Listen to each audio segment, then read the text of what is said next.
like this. Yep. It's DIY Guy 123 here, bringing you another do-it-yourself video. This is going to be the definitive guide to showing you how to change a tire with a tire machine, like a pro. Are you having trouble with changing a tire that has a TPMS sensor? What about low-profile tires? Old tires that are really stiff and they don't want a seat in the bead. Let's talk about dots. Dots on rims, dots on tires. Directional tires. We're going to cover all that and more. If you have a tire machine, there's a lot to know. None of it's hard, but there are a ton of steps. So let's start by going over the features of the tire changer. Now this is a type of tabletop that grips the sides of the rim. By pressing the pedal, it causes this to come in and grip the rim, and pressing the pedal again causes it to come back out. Also, we're gonna need to rotate this table, and I can rotate it in both directions using these pedals. This is called the shovel, and it helps break the bead down, and there's a pedal that controls the force on that shovel. There's an air chuck, and if I want to add air to the tire, I can press the lever and it will come out.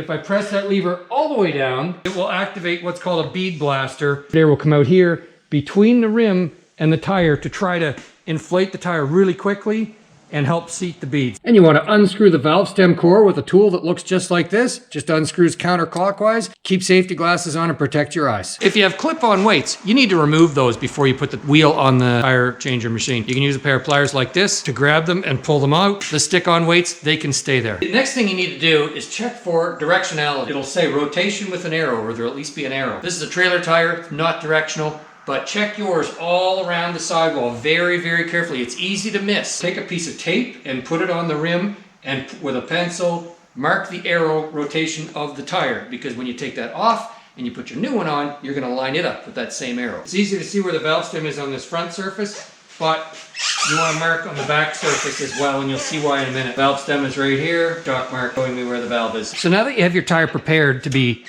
pushed off of the rim, you're gonna open the shovel up by pushing this way, and then this plastic surface of the shovel, you want to be on the sidewall, but close to the rim. Definitely do not put this on the actual rim. There's several thousand pounds of force from that cylinder that pulls it in, and you could damage the rim. Here's the thing to remember. See my valve stem right there? If the tire pressure monitoring sensor is in there, and I use the shovel at this orientation, I'll break that off. So what you do is put it 90 degrees away. So you're gonna put the valve stem down below, and then I'm pressing the lever with my foot, and in that goes. Sometimes it takes a few tries to get it to push off. Usually you have to rotate this 180 degrees with the valve stem up and do another round of breaking the bead down. Never do it with the valve stem behind the shovel. Hold it with an open hand. So that's the first side done. Now we're gonna do this side. And do you remember that chalk mark that I said to put there for the valve stem? Here it is right here. So I know that I have to have that chalk mark down at the floor so I don't go near the valve stem. See if it'll go in. Hey, look at that. Now you'll notice that the diameter here is smaller than the diameter here. This is called the well of the rim, or the drop center. The other thing you'll notice, it's not in the center of the rim. It's biased one way or the other. In this case, it's biased that way towards the front of the rim. Some rims have the well biased towards the back of the rim. Now, most are to the front like this. When you're removing or installing a tire, you drop the bead of the tire into this well, which allows the tire to move this direction and allowing you to stretch the bead here to come on or off of the rim over on this side. Notice the well being close to one side, you put that side up. This tire changer can grip the rim on the outside or on the inside. So there the teeth are, the jaws are all together. Set that in the middle.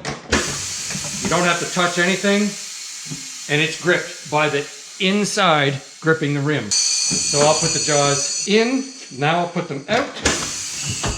And now the jaws will go between the sidewall and the rim. Watch your fingers, don't have your hands near those jaws. Here's a great example of something that you don't want to happen.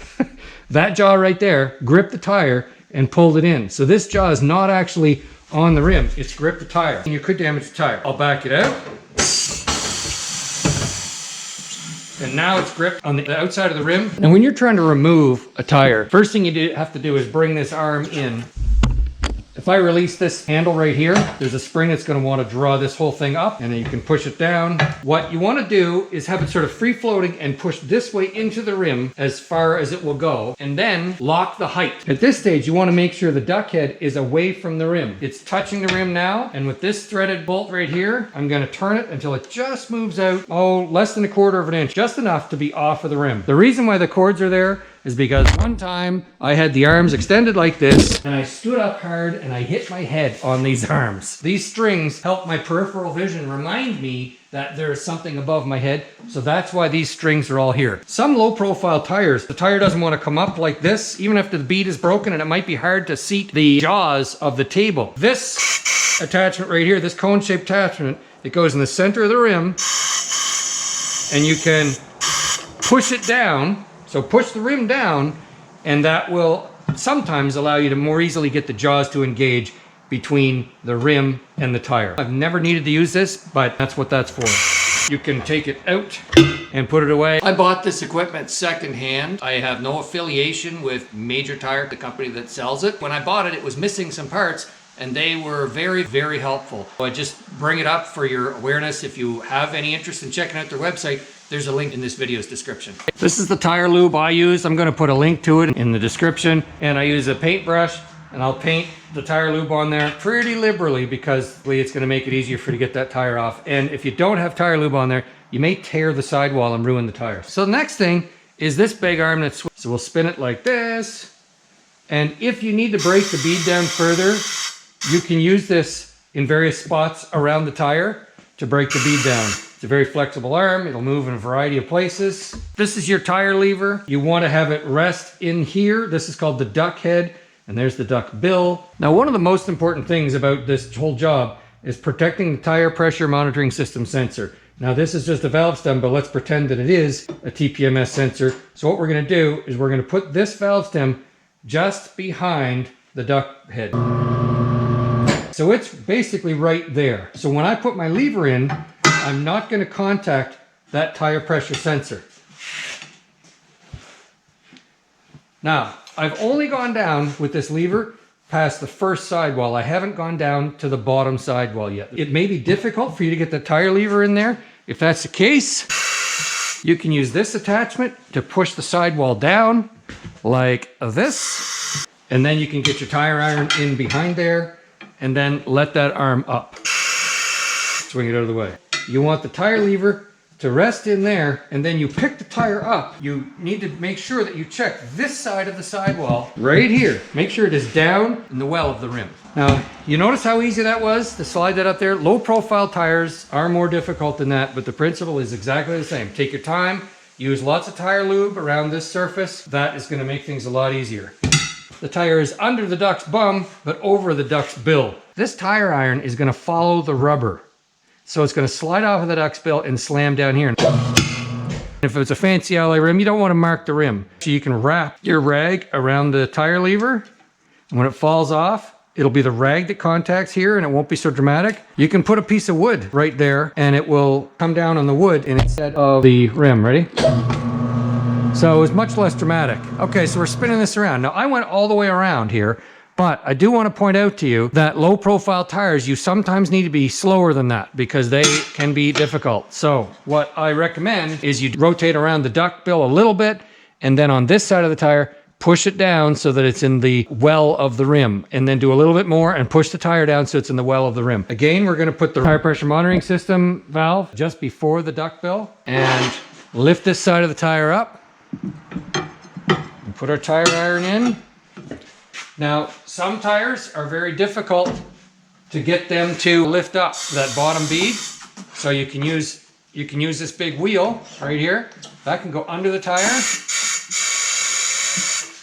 And I use the force of this to help me get the lever in place. Now, when you're doing this, you have to make sure that the lower bead of this tire is in the well of the rim. Okay, so now that we have the lower bead on top of the duck bill, we're going to roll this over. Now once the rim is off of the tire, you move this out of the way, and there's your tire. Before installing a tire, you want to inspect this bead to make sure it's not torn anywhere. Now when you have the tire off the rim, this is the perfect time to inspect the lip for any dents or bends or damage.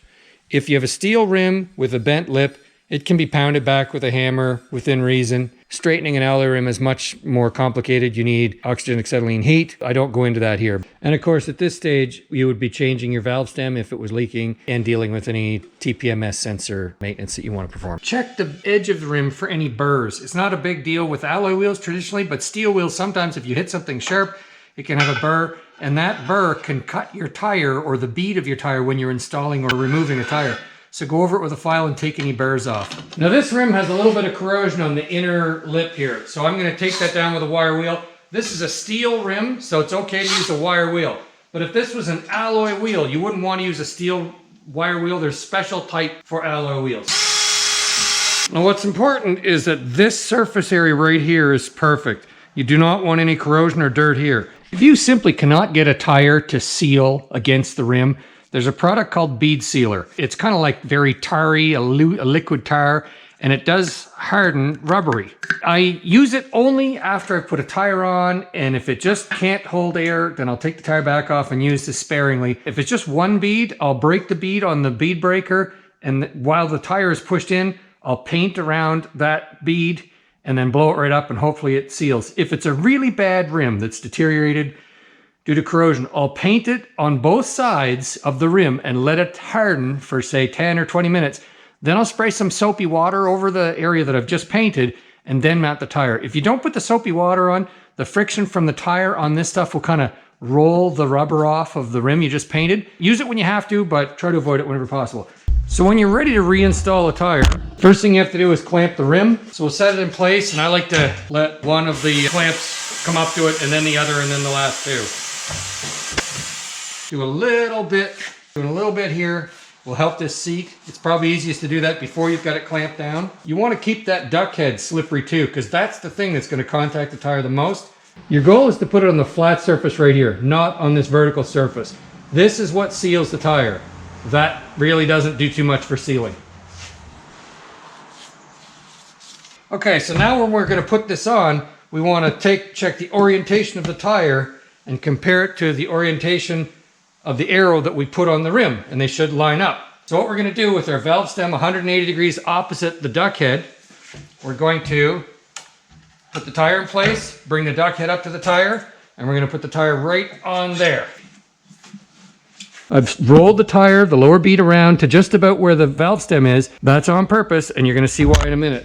So we'll roll this on. Now, I stopped just before, but what you'll see is this bead right here is going to jump down below the lip of the rim, but not contact the tire pressure monitoring system. So here we go. Orient the valve stem 180 degrees away from the duck head. Right there. Going to put the top bead properly on the duck head. Right over there. Okay, so right up over there. Sometimes it's more difficult to do that. In this case, it's a new tire and it's not low profile, so it's easier, but the principle is the same. So I'm going to roll this bead around until it's just right about that valve stem. Here we go.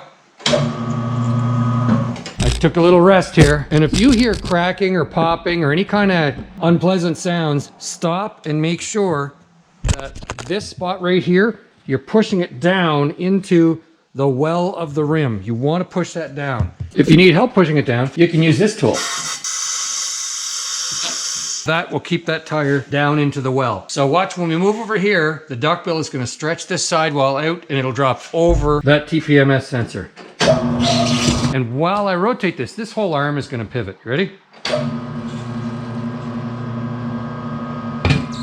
Some tires, when you go to put this upper sidewall into the rim, it wants to pop over the duckbill head.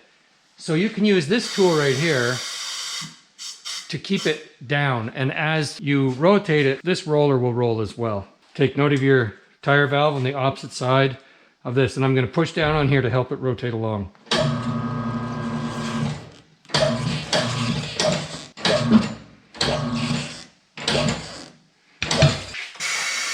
So all of these extra arms are not as big a deal for regular profile tires, but low profile tires are way, way easier with these types of tools. Release the rim clamp.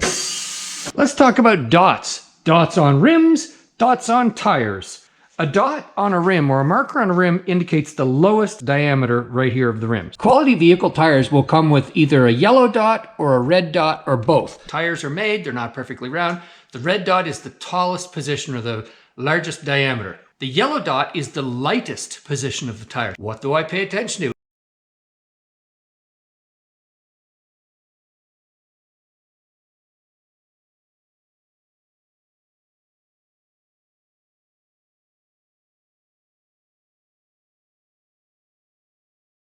So with the tire oriented correctly on the rim, let's try and air this up. So it's not. I'm pressing my lever down, I'm trying to add some air, and it's slipping out past the bead. And this can happen for a variety of reasons. If you're putting narrow tires on a wide rim, or if the tire is old and just not very pliable. I'm gonna lift it up and see if that helps. And it didn't. There's leakage there too. You have to make sure that this mechanism is in all the way. Then you drop your rim on and then clamp it from the inside, because that aligns this bead blaster jet between the rim and the tire. So now push the lever all the way down. Those jets that are underneath the tire will inject air between the tire and the rim and hopefully inflate the tire. If there's bead sealer or tire lube on there, it could spray back at you. So it's best to rotate this part away from your body. And keep your hands clear and then inflate the tire and you'll hear a pop on the bottom and on the top.